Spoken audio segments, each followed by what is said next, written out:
ಭಾರತದ ಜನಗಳಾದ ನಾವು ಭಾರತವನ್ನು ಒಂದು ಸಾರ್ವಭೌಮ ಸಮಾಜವಾದಿ ಸರ್ವಧರ್ಮ ಸಮಭಾವದ ಪ್ರಜಾಸತ್ತಾತ್ಮಕ ಗಣರಾಜ್ಯವನ್ನಾಗಿ ರಚಿಸಲು ಮತ್ತು ಅದರ ಸಮಸ್ತ ನಾಗರಿಕರಿಗೆ ಸಾಮಾಜಿಕ ಆರ್ಥಿಕ ಮತ್ತು ರಾಜಕೀಯ ನ್ಯಾಯ ವಿಚಾರ ಅಭಿವ್ಯಕ್ತಿ ವಿಶ್ವಾಸ ಧರ್ಮಶ್ರದ್ಧೆ ಮತ್ತು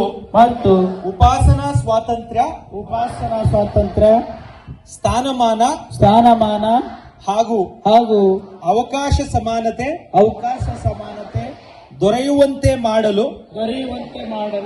ಮತ್ತು ವ್ಯಕ್ತಿ ಗೌರವವನ್ನು ರಾಷ್ಟ್ರದ ಐಕ್ಯತೆಯನ್ನು ಹಾಗೂ ಅಖಂಡತೆಯನ್ನು ಸುನಿಶ್ಚಿತಗೊಳಿಸಿ ಅವರಲ್ಲಿ ಭ್ರಾತೃಭಾವನೆಯನ್ನು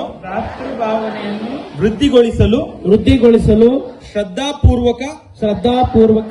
ಸಂಕಲ್ಪ ಮಾಡಿದವರಾಗಿ ನಮ್ಮ ಸಂವಿಧಾನ ಸಭೆಯಲ್ಲಿ 1949ನೇ ಇಸ್ವಿ ನವೆಂಬರ್ ತಿಂಗಳ 26ನೇ ತಾರೀಕಾದ ಈ ದಿವಸ